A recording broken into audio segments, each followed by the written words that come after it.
Alpha Mezo Production YouTube channel len tu le ngai hatu te chibai kan buk chewa he tun lai chu news si in kana te omlem lova tin mei te lam hin boy me ma hemi ringo than soya te poi me tam tak ta ni nom te ni ve thek thina wangin news te kan han chat lak de olek thina in mi riat thiam na kan nge na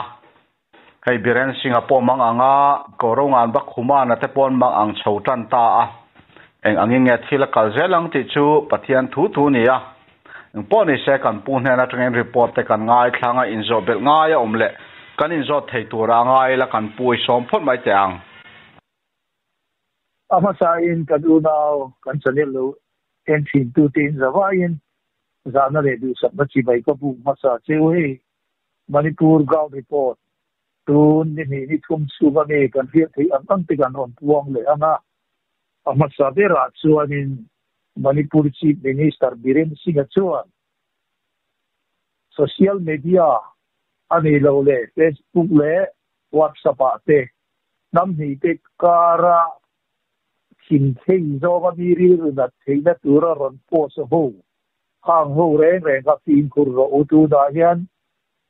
sui in ni ga man chua in la ni ga khem na ana thei ang bera pe kin ni ang ti in aron tuama in korongan ba po in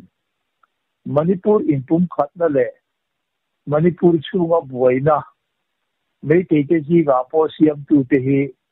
kan thi ani po in nang ma ni ho kha kan thi rual in kan roi tho wang cheu aron tia in chu lo wa so ni mei te ram noi mi pol chi khang gu paruk te chuan tuna kan ma a ranting me Republic Day India Republic Day January ni somhi paruk hi an boycott ani hey boycott tu te hi kan an siat da na chuanin pi park ram noi ni te in Pangli Park Communist Party in Pangli Jagol kan nalu KYKL in RPA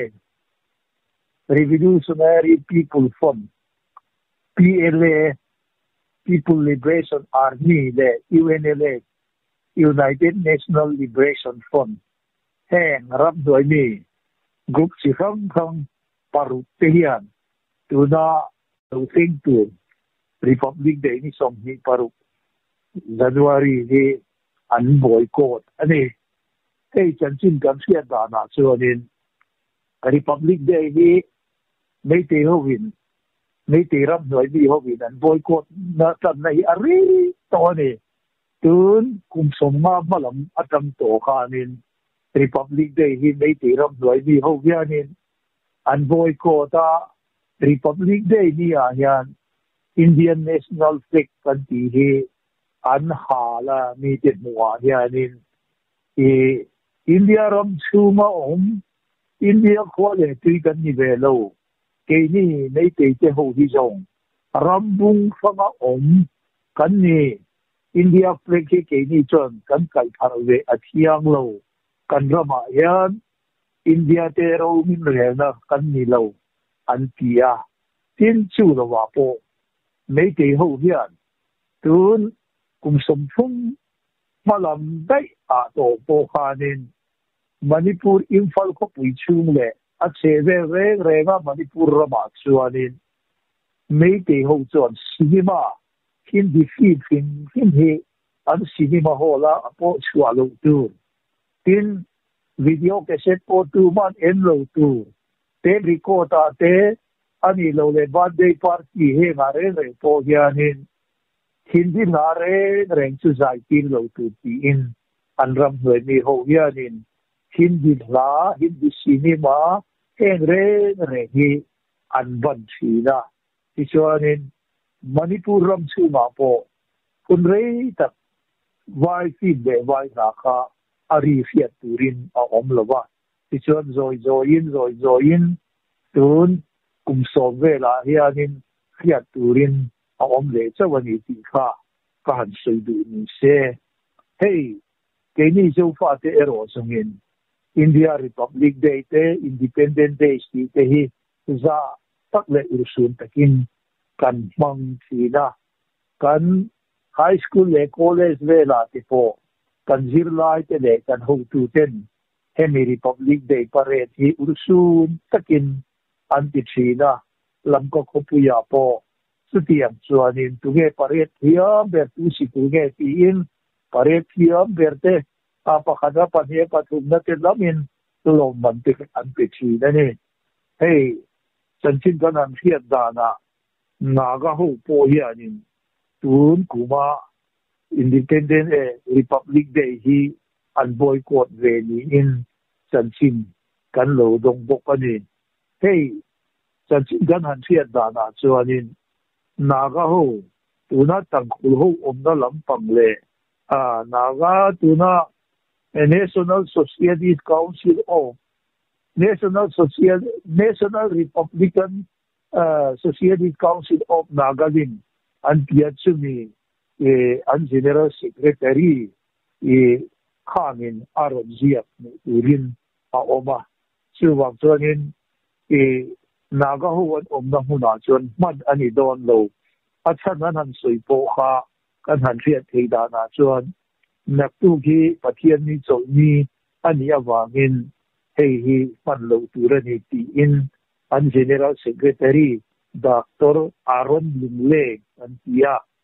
Central Administrative Official Secretary ani hian tangkhul region renga hi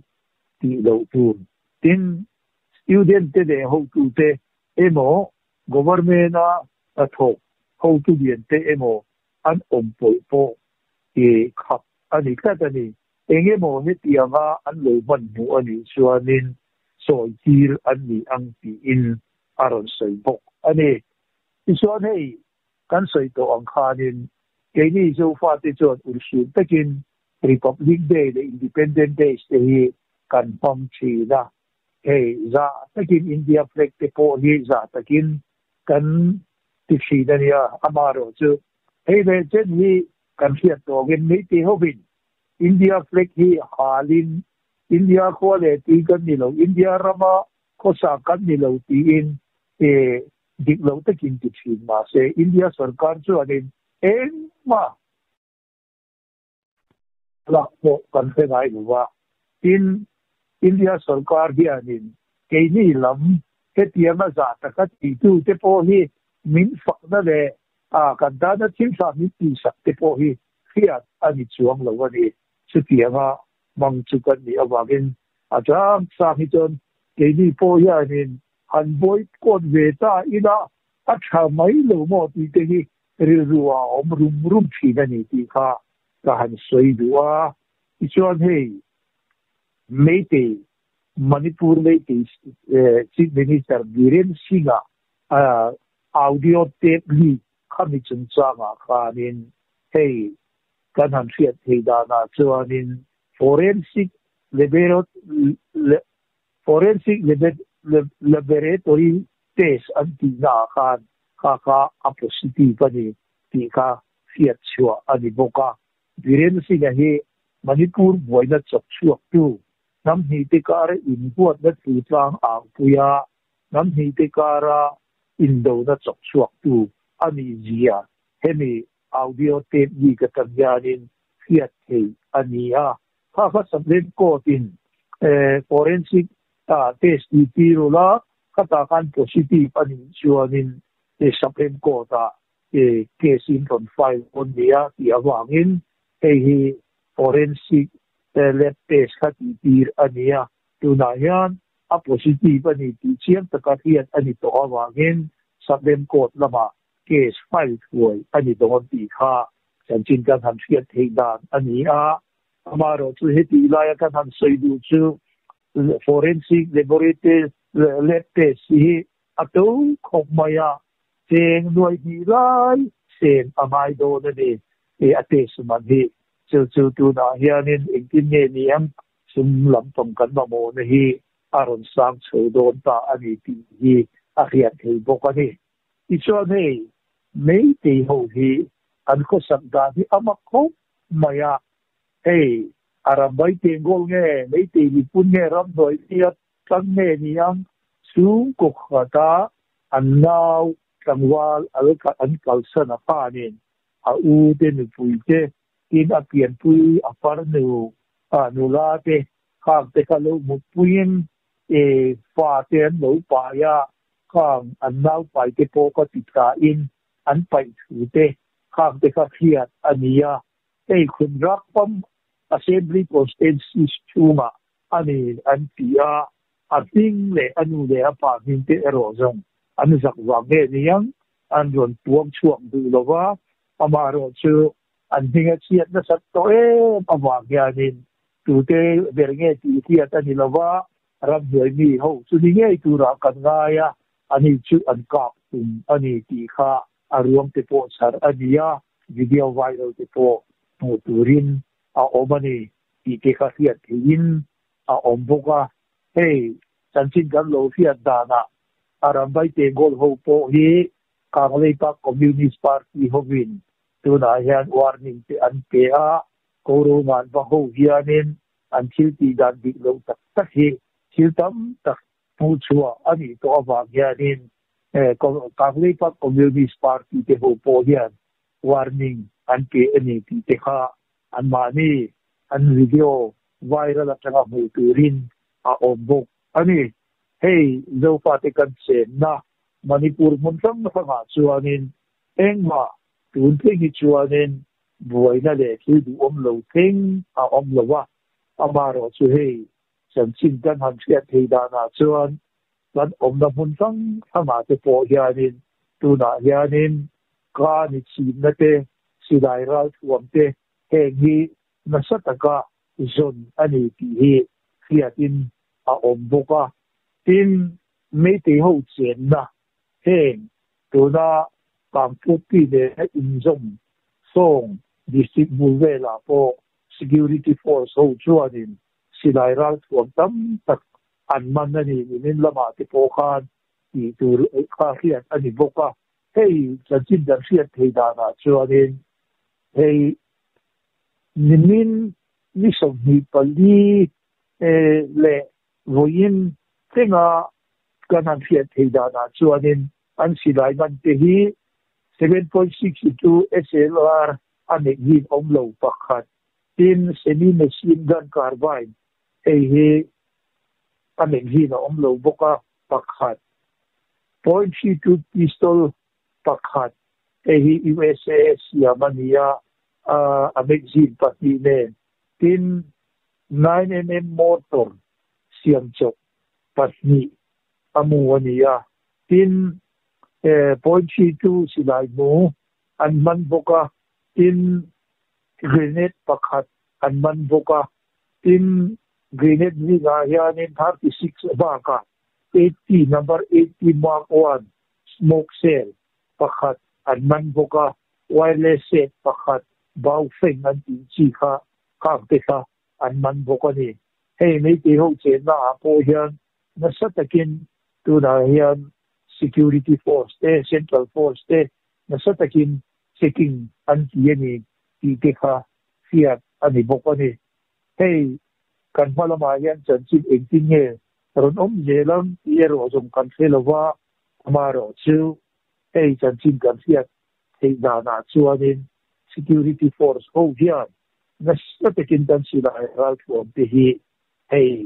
min chu saka min lak saki antumani ti te po fiat ani pokani tin hey chanchin pakhat kan lo pu da da arambai te gol ho hi NSCCN IM ho po hian warning engemo an lo pe ni in soi fiat tur a omboka anan warning an pek na san po hi childam ni lovin manipur ram chuwa kan giat in pe za pa lova khatianga an lo hal na kha niberin athiata ei an chu soi hi fiata ka fiat ani lova amaro chu kan han fiat thildam sina chuanin kan diak in vel hatia me ti rambai te gol hovina an halova kan NSCC NIM te po hi an lung a oilo ni in a fiat thiani ti te kha chanchin kan lo fiat theidan atang puya ania hei mun sam hanga morelam te tin tuna kangwai lam te de mon sam sanga te san chin kan hanin zot kuala kan chen na mon sam sanga te chuan in ka na le thil du om lo thing a om lo wa ti kha kan han siat thei dan ania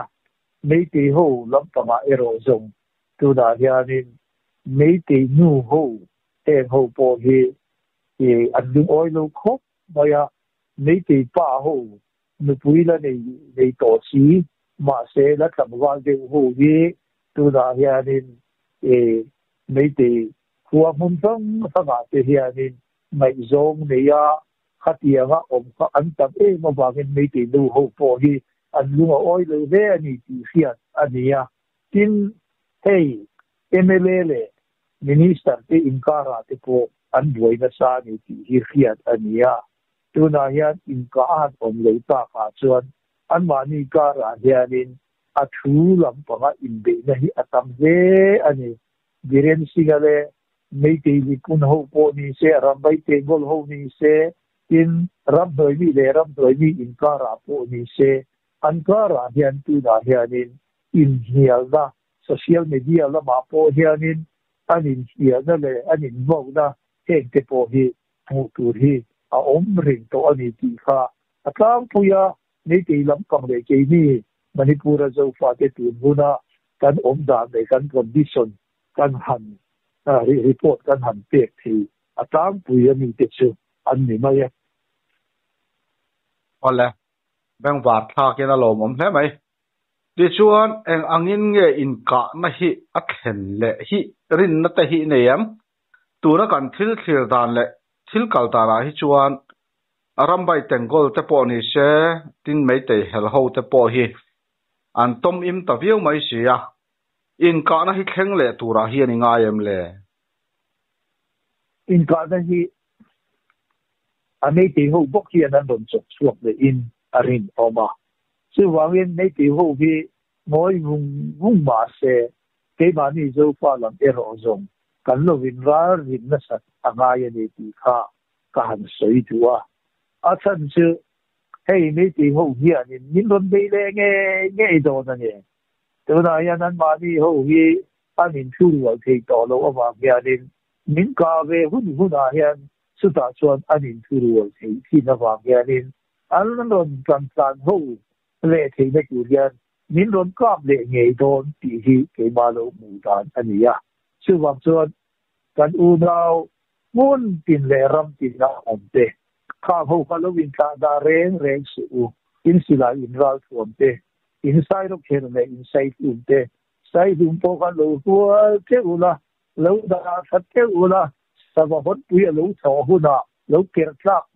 bak ke na tur khanin sai dum thatak tak te ka sang fek foken lo phong sang ula lo da tharo wa action ho ya min no be le nge don ti hi ke chuanin calorie ani ti kha ka han soi duwa tin hey kan ho tu ku ki zo council kham ho chung chang kha pen ka han soi duwa kan ho tu zo ku ki council member enge moniza kha ania heng te hi nam tinami te kal khom kha ania ni kum sa hi som hi le pali october sa vela din ma ni se ani ho kha nin Delhi Ministry of Home Affairs le na indekura an kal ma khan kan ho tu kan suai tu nam tinami te anin mu pui veka an ngai dan le an chat engtinge mala ila tha am ti in remin Manipur ram suma non naga zofa om ho zong sam ti na mi ho tu te ne in ron khomin tuna uki zo council hi Manipur boy na ne in kung kaya engki ma mala tu ra an ne he kha an ne ti kha ka han soi duwa khang ho khanin Delhi laman ken pa khanin tuna or khangte anin bu pui mai ba ka tin Mizoram apo kalin Mizoram ko pui chuma kan chief minister pulal du omate อันนี้เราเลยชีฟมินิสเตอร์วิเทนิเซช่วยที่ฟังคำที่พอมุอินโฟปุยินอันนี้โหเน้นคาดอินเดชาวินเองกินเง่มากันลักงาเองกินเง่ที่อินัทหาอังสีขาดินทุโรนั้นลักเมฆอากูตูลำปังโพนิเซอินอากูกีอินปีลำปังโพนิเซอามาร์อินปีลำปังโพนิเซอันนี้โหขาดินนังนี้เฮียนินเดลฮิลมาลาอินเฮติอาเพียนกันตั้งซาละยาข้าที่อินพีเอฟเคเอโนเตเนนโปอินโรนโคมเด็กมาลาอันนี้อวางินข้ามโคข้าตุนาเฮียนกันตานะกันพักไว้ตู้เบอร์เองกินมายาอามาไว้ตู้อันนี้ตีข้ากันเสียตูรินข้าหันสวยดัวข้ามินิสทรีออฟโฮมอเฟราข้านินอาสกาโฮเทลนิวเดลฮีนิสอมปัสสรีJanuary 3 hile som hile panga khan anin phukhom kha ani biak mati kha ania kata anin biak na khanin home ministry lam panga anron than na an thu fa kha tharum tho ban sanula ta chuanin rem na kong zongin soikan na kan nei do na ni ti kha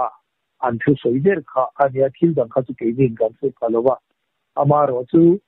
NHA ลำปางจังหวะอันที่สวยเกี่ยงมีมาเรียนกันแล้วไม่ตัวตาหน้าส่วนเฮ้ยคงฮิโดนไลน์นี่ตัวบวยกันทีมไลน์เวล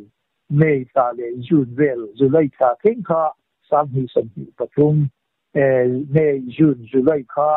มันนี่พูดกันบวยนะอาศัยสารไลน์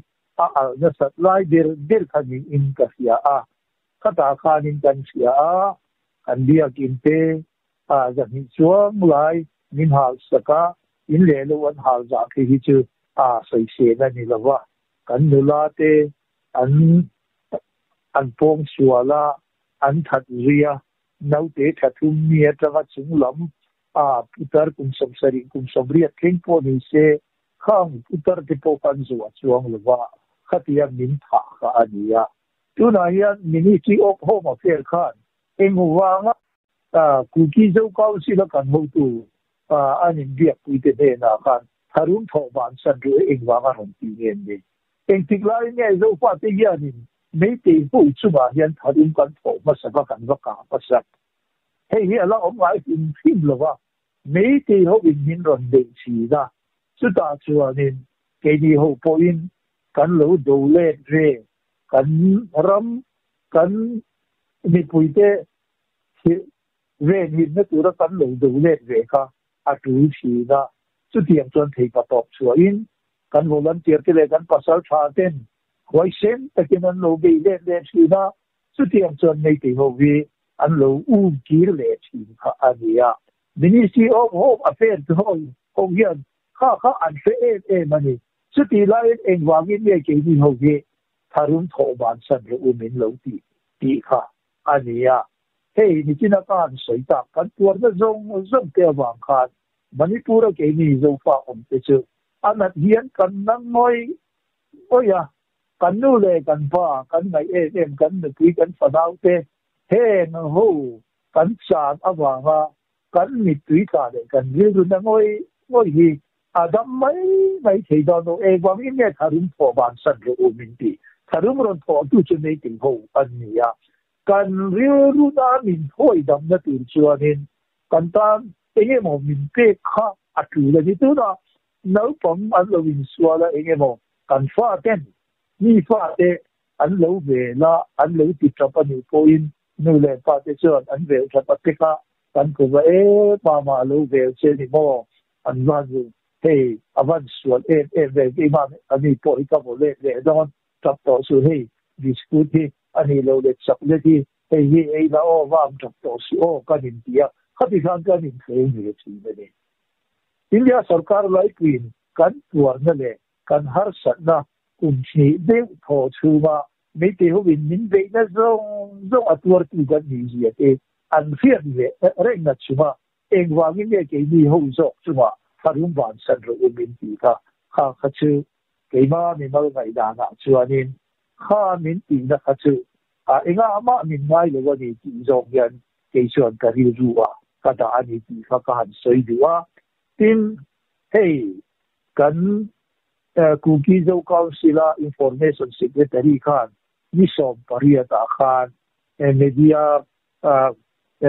press briefing at Don Tika Aron Tuang Kha Ania at Nisom Pariat Dar Kuma Khan the Ania Amaro Chu press Aron Tikalowa Achan Chu Sarkar Lampangatranga Pesar Anatavaga aron tikalawan ni titipo ka fiat turin a ombokani siwak chuanin hey engtinge malamayan omje lang ti kan felowa India sarkar lai ti ero chuanin tun thenga keimani lama pressure minte kanan nai tu ani chuanin pa keini ho zo ki siam lo changa yan min la da emo ti ti thengyan riu a oma siwakin hey engtinge kan ho tu te yan man ron lam je lam ti kan felowa amaro chu Kuki Zo Council hi kan zawai maya kan foi tu kan ho tu an ni awagin nam tinami te hianin an hyung dola an ta na thei patop chua an kaisa kan ven sakanga yani ti kha ka han soi do chu mi ruwa ruwa chuanin kan zawai atang ruwala an ni ho hi malama an ten thei na tura keini Manipura zo fa nam ram khap om te hi an mani thapui kan nia an kaisa kan venga an chak na turin thei pato pin nam tin te hian kan tran pui nga yani i kha ka han sei de ni se athame ole ameng war tha ke zo na in zo vak tur kha atam vio nangin tun tomatan chon kan du tok le ri photanga chan chu thil soi sual te hi a hlom ve em thina chu wangin tun tomatan chon kan du tok anga an soi tong han hei news po ni tin po kan ron ti chuak talem lova chan chu boina te hi in kana vut vut kan han tiang chi te kha tiang kha om lem lo wangin kan ngai chang thina kalai kha in mi ria thiam na kan nge na ti chuan thu thara om vele arang lamaron talan le kan tum done kan channel ngai thatu zong zong chunga lom thu kan soye